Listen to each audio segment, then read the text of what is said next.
This video contains spoilers on the Amazon Prime original series, The Boys, up through and including all of Season 2. Viewers, please be warned, the spoilers are about to begin. Fresco? No, thank you. Awful stuff. I'm back too, right? Right? I'm anti-Nazi. I'm sorry, Deep, but they only had one slot. He can't grow up like Homelander. You have to think of all of the people out there that he would... You know, I can think of a way. Oh? You can give me a job. You serious? Voight's gonna want him back. Let me handle Vought. You think he'll turn into his father? Hey, Kraut.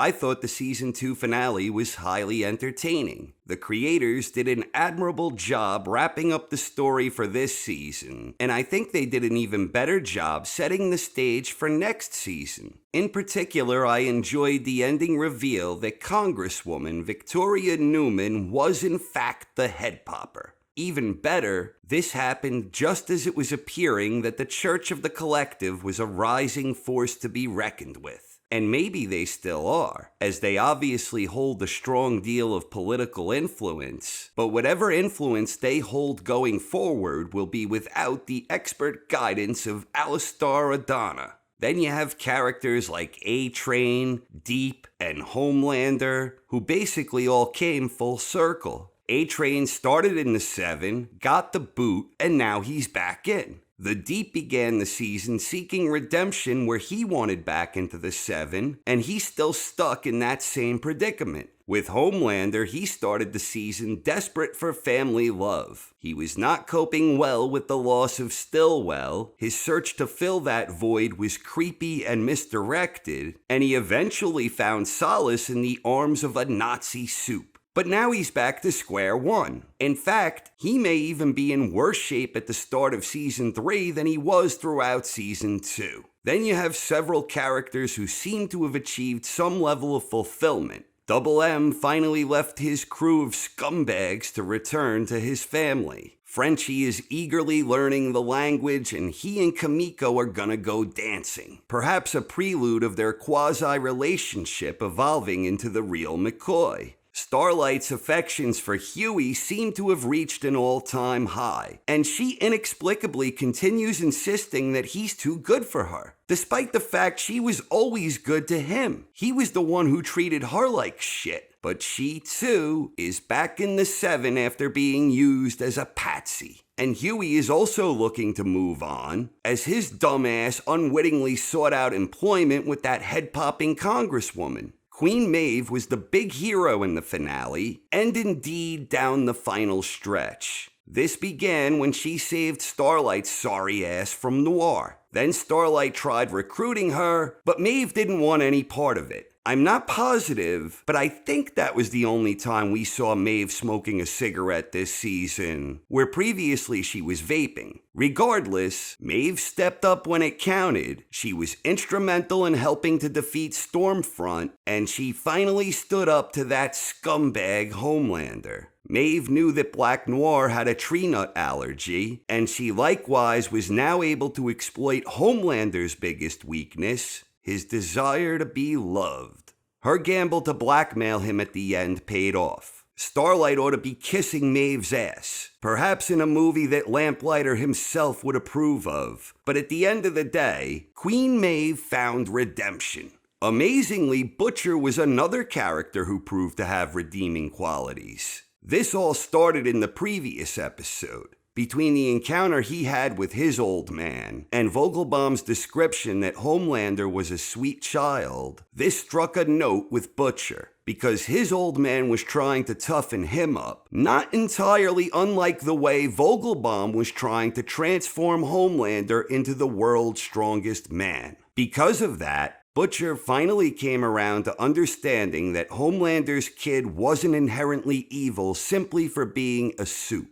He saw firsthand the impact his beloved Becca had on the kid, and in the end, he saw the kid use his considerable powers to do good. Starlight also likely had an impact on Butcher's softened outlook when he finally realized she was a reliable ally when they bonded over that punk Huey. So it appears with Butcher's new, more nuanced outlook that he will try and abide by Becca's dying wish. Meanwhile, the bigger story this season was the rise and fall of Stormfront. While Homelander's kid may have been the one to ultimately incapacitate her, it was A-Train who did the real damage to her reputation. Unlike the Deep, A-Train saw through the bullshit of the Church of the Collective. He stole the files, handed them off to Starlight and Huey, and before Stormfront could even attempt to address any would-be damage control, she underestimated the mother-son bond between Becca and Ryan, leaving herself vulnerable to his wrath.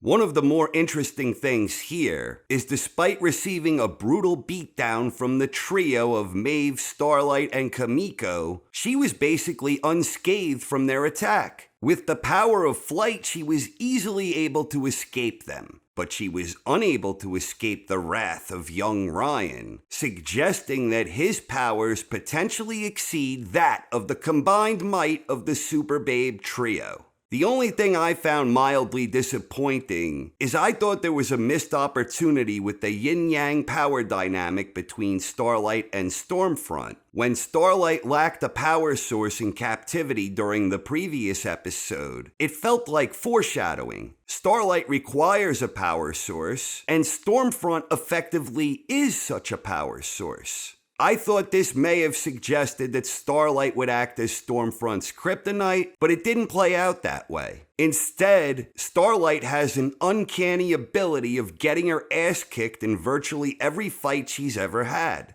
As I had suspected, Stormfront thought she was playing Mr. Edgar, but he was the one in fact playing her all along. Indeed, he was exploiting her temperament in order to control the narrative following the public reveal of Compound V. We know Mr. Edgar has a connection of convenience with the Church of the Collective. We know he has his big toe stuck in the Sage Grove Center, and I suspect he may also be the one pulling the strings on the head-popping congresswoman. I still maintain that Mr. Edgar is the real big bad of the series, and I can't imagine he will be particularly happy with Butcher's betrayal. Nor will he be pleased by the fact that Grace Mallory aided Butcher in secluding the prized commodity which is Homelander's kid. So we have some clues where certain things might be headed in Season 3. We now know for certain Ryan has considerable powers, and the ensuing battle to develop and control his powers is inevitable. At the end, poor Homelander was whacking off trying to convince himself that he could do anything he wants. And who says he can't?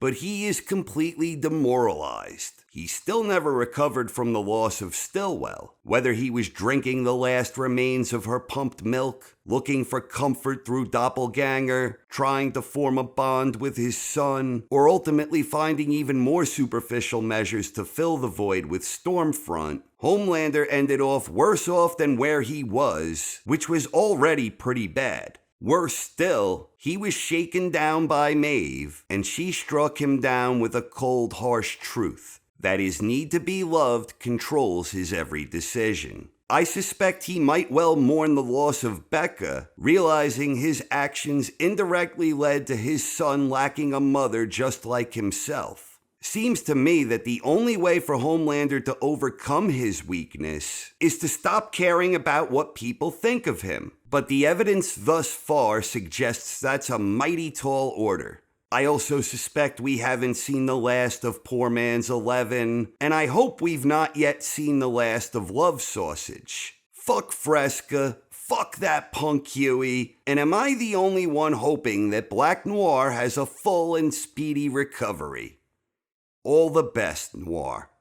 In conclusion, I thought the second season was solid from start to finish. I thought it did an excellent job expanding on the potential it established in its premiere season, and I likewise feel they did a great job setting things up for the third season. So what did you think of the Season 2 finale, and Season 2 on the whole? And who is fired up for Season 3? Please share your thoughts in the comments section. Thanks for watching, everyone. I hope you enjoyed and have a wonderful night. The outpouring of love and gratitude is going to be off the charts. Oh, this is bullshit! You used to get my fucking coffee! Yeah, the A-Train is back, baby! Woo! Yeah! Yeah! All right! Whew. Though at the time I believed that our encounter was consensual, I now realize that, I'm back too, right? Right? I'm anti-Nazi. I'm sorry, Deep, but they only had one slot. Thought it'd be funny to stick a blow-up dolphin in my bed. With lipstick on its blowhole. Deep, please calm down. I signed over my bank account to you. I filled out all those fucking children's workbooks. I married some weirdo. Cassandra? The one with the hair and the creepy skeletons hugging each other's story? Yes, that's your wife. Oh. I married some weirdo who gives terrible blowjobs. I did everything you asked. All right, did you get a good look at them, or? Not really. I was too busy worrying about Lucy. Right, Lucy. I did everything you asked. Because you said you'd get me back in the 7, you fucking promised. Fresco? No, thank you. Awful stuff.